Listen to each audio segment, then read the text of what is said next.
The Houston Dynamo, a guy that has spent a number of years in MLS, David Horst. David, welcome, my friend.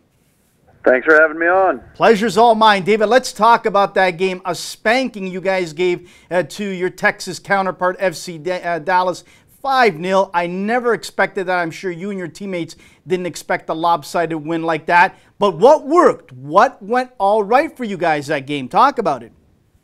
Everything went right. Honestly, we prepared, I think, very well leading up to the game. Our coaches did a lot of film breakdown, just even of Dallas's first game and of games from last year. And we just saw in certain instances where we could get at them, and one of those was on set pieces, and that's how we got the first goal, was on a set piece. And and beyond that, we wanted to pressure them and not allow them to play, because once you allow Dallas to play, Diaz and Castillo and Barrios, they can really hurt you going forward. And if you look at a lot of our goals, it was from pressure and us just pressing their defense as high as we could. And, our game plan worked pretty well. It's got to be nice as a team like yours that is veteran-laden. We had on Will Bruin a couple weeks ago. We talked about this team understanding what it needs to do this year to get back where they want to be in the playoffs and challenging for a title. But to go into, to play an opponent like FC Dallas, young, hungry, great season they had last year, a lot of expectations this year, and you really made a statement moving forward that you guys are not going to have the season you had last year. Yeah, definitely. At the beginning of the year, we talked about what we needed to do to be successful as a team, and we're doing that day in and day out now as an organization, and I think it's really shown here in the first few weeks. Over the last few years, we didn't really have an offensive identity or offensive style per se, and I think with the new additions of Chaco Maidana and Andrew Wenger and pushing Giles Barnes out wide, you're really starting to see a certain Houston Dynamo style here. And it's really paid off for us with the amount of goals that we have scored. And I think that's what teams are going to expect from us week in and week out for the rest of this year. David, you get to train, you get to play with him, and you get to go to war with him. DeMarcus Beasley, to me, is a guy that is an unsung hero. Doesn't get enough respect, I don't think, throughout the league. Doesn't get, the spotlight that some of the other flashy players get. But I love watching this guy. I, as a father of two boys, one of my sons is a defender. I ask him to watch different defenders in the league, and he's focused in on Beasley and some of the others because of his heart, his tenacity. Talk about teaming up with a guy like this. I agree with you 100% that he's kind of that forgotten superstar in the MLS. And the great thing, you get to learn from him day in and day out on how to be a professional. I mean, he's been playing professionally now for 17 years, I think. He's played at the highest level. He's played in 4 World Cups. And, to get to be around him and, rub shoulders with him every morning, it's awesome. And I think it's great for the younger guys in our team to really learn from him. And he's really also, for the back line, a very steadying influence back there, because there are situations, where, we are under pressure a lot. And he's that guy we look to lead us back there. And he's done a fantastic job of that, over the past 2 years. And, I can't say enough about, the guy. He doesn't have to come in every day and be a professional, but yet he still does it. And, it's awesome to see that, and it's great for our young guys to see that and learn from him every day as well. Andrew Wenger has a massive game. That's no surprise. This guy's had a few big games in MLS, but it's also important, I believe, David, I'd like to get your reply to this, that each and every guy, whether on the bench or on the field starting, has to bring their A game, has to have a game where maybe the guy next to you isn't on his best game. Someone has to step up so that each and every time the team is put forward. Absolutely. And every week you go out, not all 11 guys are not going to be, on top of their game. And that's why soccer is a team game, because you have those guys next to you on the field, on the bench, that can step up and help you when you just may not be at 100% that week. Whatever it is, mentally, physically, whatever's going on, it happens sometimes. And that's when you look to the guy next to you, and you have to have faith in him and trust in him to be able to step up and have him be like, I got you tonight. And, I think we had that this year. If you look at the depth on the team that Matt Jordan and our front office have created, it's fantastic, not only for games but for practice, because we can't come in and take days off. Every single day that we step onto that field, we have to bring it. We have to earn our spots every weekend. And I think that's a great way for individuals to get better. And if individuals get better, the team gets better in the end.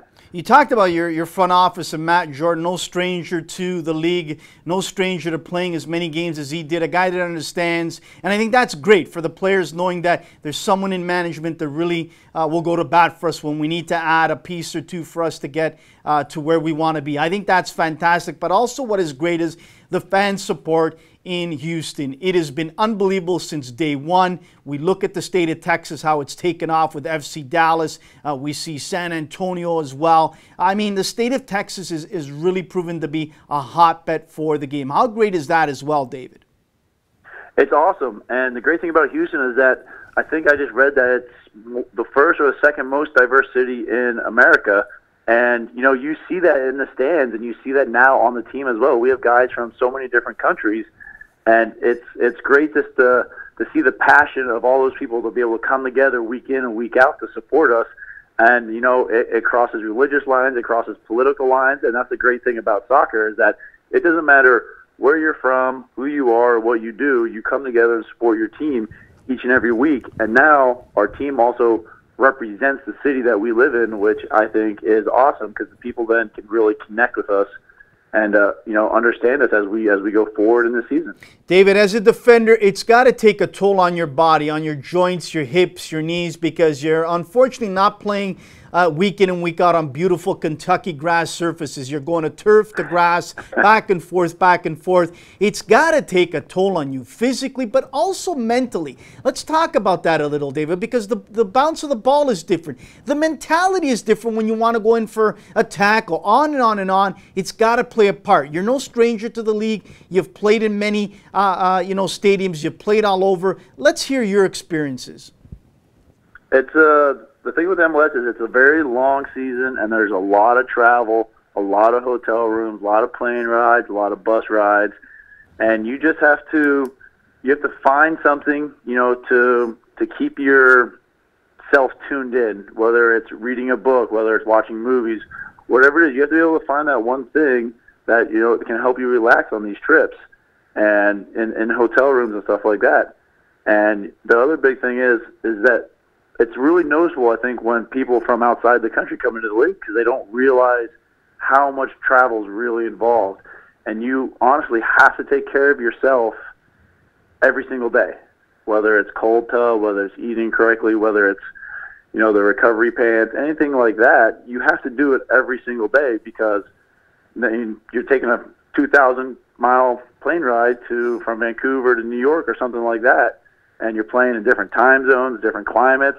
And it wears, you know, it wears on you after a while, but you have to be able to, you know, come August, you have to be able to refocus and, you know, tune in for those dog days of summer and those last couple of months of the season where you really make that playoff push. Because if you look at the past few seasons, it's been that team in those last couple of months that are hot that win the MLS Cup.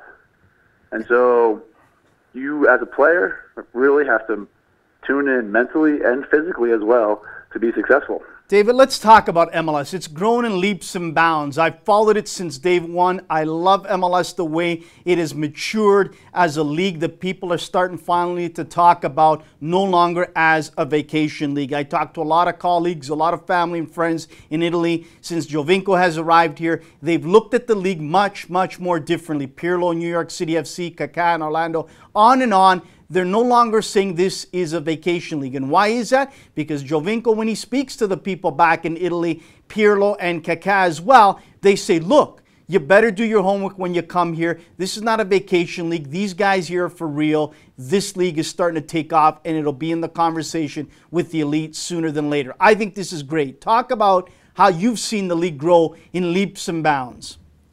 I mean, first of all, when I was drafted in 2008, there was only 14 teams. And it's just crazy now to look at it. You have a Western Conference, Eastern Conference with a total of 20 teams. And back in 08, I never even thought that would be possible.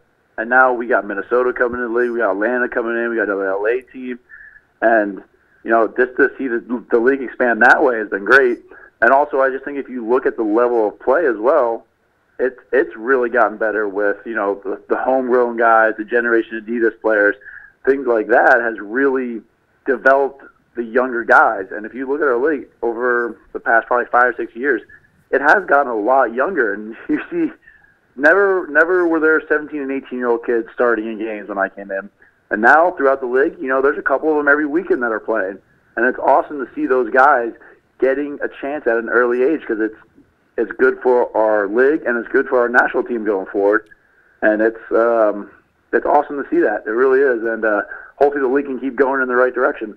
David, we've talked about players like Jovinko, Kaká, Pirlo, on, Keane in LA that have come here, had success. They've enjoyed the time that they are spending in MLS. One thing that has stuck out with me for years, and going back to Ruud Gullit when he had that stint there in LA that didn't go well, is coaches that try to make their way here to MLS a lot of times from overseas or South America fail, and fail miserably. We saw it here in Toronto with TFC and Aaron Vinter. He was not successful. When do you believe it is time that coaches from Europe, big-name coaches, finally might take a chance and say, hey, I want to come here to see how I do in MLS?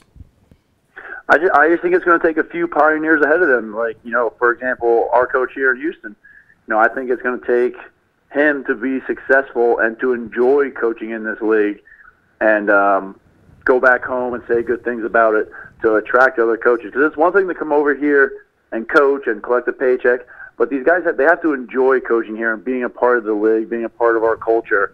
And I think as we become bigger, and I think as each organization gets better from an academy standpoint and from just a professional standpoint, I think you're going to see more and more of these bigger coaches, come across the Atlantic and try it and enjoy it and be successful at it. But I just think it takes a handful of pioneers to do it first, and I think our coach right now is one of them. David, you've traveled all over North America. You've stayed in some of the best hotels, eaten some of the best restaurants, traveled in some of the greatest cities anywhere in the world, whether it's New York, Toronto, LA, on, Houston, Dallas. I'm sure in your youth there was someone that is so instrumental that you want to thank today to help get where you're at, earning a paycheck as a professional. Is it a parent, a sibling, a youth coach that believed in you? Because let's be honest, as a young defender, a lot of young players trying to hone their skills as defenders don't get much support. It's usually the goal scorers and the goalkeepers. Talk about it. Well, the funny thing is I'm from a really small town in Pennsylvania, and we weren't really exposed to much soccer. And my mother and my father both coached me until I was in high school. And then once I was in high school, I started doing the travel soccer. So if anyone, it was really my parents who were instrumental in me becoming successful, because they pushed me day in and day out, and I wasn't exposed to much. And every single day I was out there, in the backyard working with the ball and watching games on TV and things like that. And once I finally got that exposure to soccer and to travel teams and bigger clubs like that, my development really took off. So, the big thing is with young kids is that they need to listen to whoever's ahead of them. They need to listen to them for advice on how to do things and how to get better as a player, because it really is important to listen to the people that came before you. Outstanding. David, listen, we wish you nothing but success in 2016. Good luck in a game that I believe is a dangerous game against the Red Bulls, who have started 0-2 to start the season. So good luck against the Red Bulls. And again, we really appreciate you making time to join us here in Toronto tonight. Awesome. Thanks for having me on. I appreciate it. David Horst of the Houston Dynamo, class act, a veteran in the league, a guy that really is a warrior for his team, and a guy that has his heart in the right place when it comes for city, for team, and for the youth out there. We'll